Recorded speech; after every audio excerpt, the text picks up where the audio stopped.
संवाद शुरू किया है कि हम अपने कट्टर दुश्मन से भी, त्रेता में मर्यादा पुरुषोत्तम राम जब रावण से अंतिम समय में मिलने गए तो भी उन्होंने पूरे मर्यादा का और शब्दों का ध्यान रखा। हम उस परंपरा से आते हैं कि मर्यादा पुरुषोत्तम भगवान राम को जब रामेश्वरम में हमारे पुराण शास्त्रों के अनुसार जब भगवान शिव का को स्थापित कराना था तो वो अपने सबसे प्रबल दुश्मन रावण को आमंत्रित करते हैं।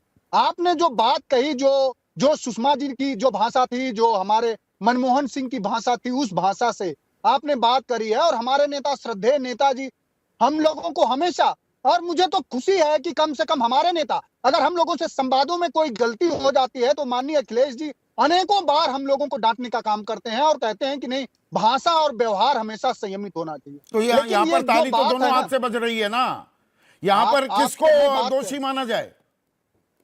देखिए, दोषी का जो आपने सवाल शुरू किया है उसी पर आ रहे हैं हम, कि जिनके किरदार पे शैतान भी शर्मिंदा है वो भी आए हैं करने नसीहत हमें। तो जो लोग उस तरह के परंपरा का, भाषा का पोषण करते हो, आपने तो किसी एक पार्टी पक्ष का नहीं कहा, सभी को कहा। ये भारतीय लोकतंत्र के लिए और देश का 140 करोड़ जनमानस सुन रहा होगा तो मैं समझता हूं कि कोई परिवार, कोई देश, कोई व्यक्ति जो आपका संवाद सुन रहा होगा वो क्यों नहीं चाहता होगा कि हम अच्छी बातों का और हमारे राजनेता जो इस देश का क्या उदाहरण पेश कर रहे हैं, लोकतंत्र जमहूरियत चलाते आपको थोड़ी ग्लानि होती है, थोड़ी शर्म भी आ रही है नहीं? कि आप उस राजनीतिक जमात का हिस्सा हैं, मनोज सिंह काका, जहां पर यह भाषा अब आम भाषा हो गई है। मुझे पूरी शर्म आ रही है क्योंकि मेरे आंखों में और हमारे पार्टी के आंखों में करुणा है।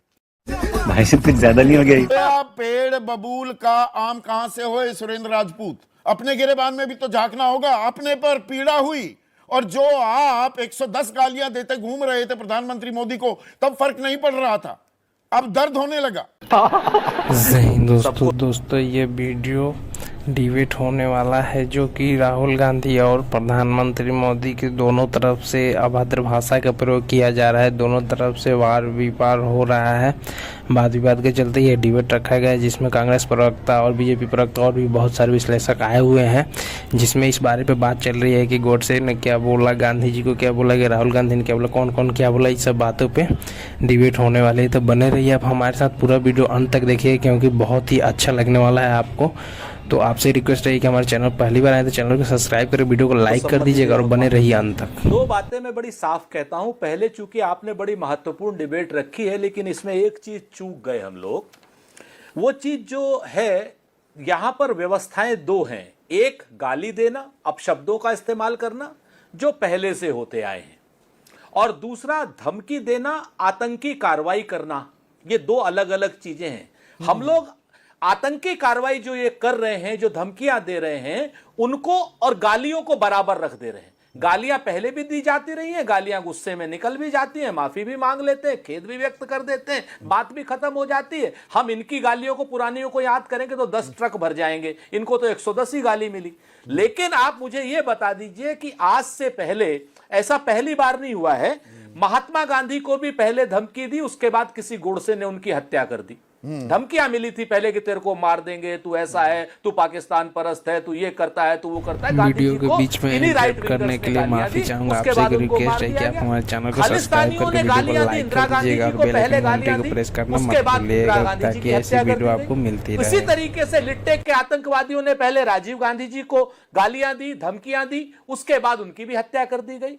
और आज दुर्भाग्य से भारतीय जनता पार्टी भी खालिस्तानियों की, राइट विंगर्स की, और फिर वही मैं कहूंगा, सुरेंद्र राजपूत अपने गिरेबान में नहीं झांकेंगे, संसद के भीतर। और इस बात का जिक्र किया है जगत प्रकाश नड्डा ने अपनी चिट्ठी में, जो उन्होंने मल्लिकार्जुन खड़गे को लिखी, कि जिसने संसद में देश के प्रधानमंत्री को डंडे से पीटने की बात कही हो, जान पर खतरा डालने जैसे आरोप आप लगाते फिरे हो कि बांग्लादेश में जो हुआ यहां भी हो जाएगा, आप भड़का रहे थे क्या लोगों को? समझ गया मैं। प्रधानमंत्री के खिलाफ। सर अब देखिए अब संदीप भाई, अगर आप ये चाहते हो कि मैं भी महेश वर्मा की तरीके से जोर जोर से चीखूं चिल्लाऊं, मैं नहीं करने वाला। 2 मिनट मेरी शांति से बात सुन लो। आप भी जानते हो, आप भी पश्चिम उत्तर प्रदेश के रहने वाले हो। हम लोग हमेशा एक प्रतीकों की भाषा में, एक लोग उसकी भाषा में बात कहते हैं कि भाई लठ चलेंगे तेरे ऊपर। ये धमकी नहीं है, डंडे पड़ेंगे का मतलब ये कि एक साधारण भाषा है। राहुल गांधी जी ने आज तक कभी अपशब्दों का इस्तेमाल नहीं किया। चल झूठा।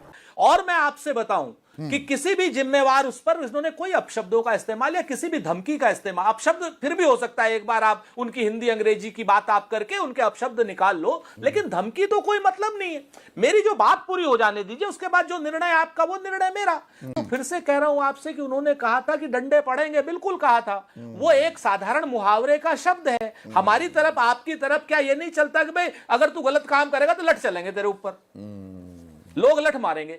आप एक बात बताओ ना, जो मैं फिर से आप समझ लीजिए, मैं फिर से कहना चाह रहा हूं और अन्य विद्वान पैनलिस्टों से भी पूछ लीजिए, यशोवर्धन साहब से भी पूछ लीजिए कि जो आतंकी धमकियां दी गई हैं, हम उनके खिलाफ हमने चिट्ठी लिखी, उसके खिलाफ हमने सुरक्षा की गुहार की है। गालियां तो हमें 10 ट्रक भर के, आपको याद होगा, आप तो बहुत प्रख्यात प्रस्तोता भी हैं और पत्रकार भी हैं, कि जब 1900 चिल्लू पार का चुनाव था, रामकृष्ण द्विवेदी चुनाव लड़ रहे थे, 36 दल वहां पर गोरखपुर में क्या नाम महंत अवैधनाथ जी के यहां पर बात हो रही थी। चिल्लू पार के चुनाव में इंदिरा गांधी जी के लिए नारा लग रहा था, गली गली में झंडी है और इंदिरा गांधी। आपको मैं बताऊं, वहां से मैं शुरू कर सकता हूं आपको।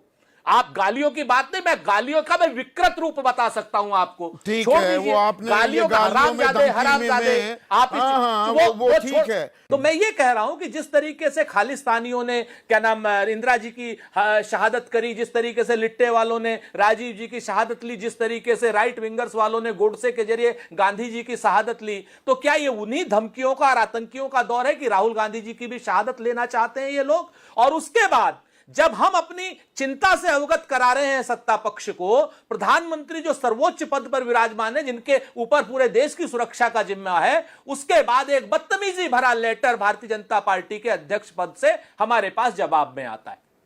हम अपनी जान की बात कर रहे हैं, हम बात कर रहे हैं कि इस देश में धमकियां, आतंकी धमकियां दी जा रही। छोड़ दीजिए गालियों को, गालियों को 2 मिनट किनारे रखिए। अच्छा, गालियों पर मैं आपको दोनों के अंदर एक भेद करने की कोशिश की है। मैं थोड़ी सी आपकी याददाश्त और ताजा करा दूं। मल्लिकार्जुन खड़गे, ये तो 1 मिनट सुनिए ना, तारीख समेत बता दूंगा मैं कौन सी तारीख को ये बयान दिए गए। प्रधानमंत्री मोदी जहरीले सांप जैसे हैं, जो चखेगा वो मर जाएगा। हिटलर, स्टालिन, मुसोलिनी से तुलना जयराम रमेश ने की। उनकी पैदाइश पर ही सवाल उठाए। पवन खेड़ा ने नरेंद्र गौतम दास बोल दिया उनको।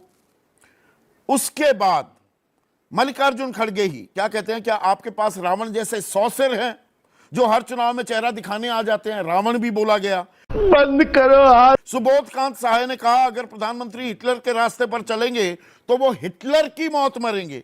एक और आपके नेता हैं शेख हुसैन, जैसे दोस्तों आप अगर यहाँ तक आए हैं तो आपको हमें उम्मीद है कि ये वीडियो अच्छा लगा होगा। आपसे एक रिक्वेस्ट रहेगी कि आप हमारे चैनल पर पहली बार आए तो चैनल को सब्सक्राइब करके वीडियो को लाइक कर दीजिएगा और बेल आइकन घंटी को दबाना मत भूलिएगा, ताकि ऐसी वीडियो आपको हमेशा मिलती रहे। आपसे एक और रिक्वेस्ट रहेगी कि आप अपने फ्रेंड सर्किल में इस वीडियो को जरूर शेयर कीजिएगा, ताकि वो भी इस वीडियो का आनंद उठा सके। और अंत में आपसे बोलना चाहूँगा कि आपने इस वीडियो में जो दोस्तों आपने इस वीडियो में देखा होगा कि कैसे वाद विवाद चला और दोनों पक्ष विपक्ष की तरफ से हल्ला बोला गया है कि राहुल गांधी ने क्या बोला और उनके पार्टी की तरफ से क्या बोला गया और इनके तरफ से क्या बोला गया। जब इंदिरा गांधी थी तो उनके तरफ उनको क्या बोला जाता था, राजीव गांधी क्या बोला जाता, सारे बात आपको एक वीडियो में ही देखने को मिल गया होगा।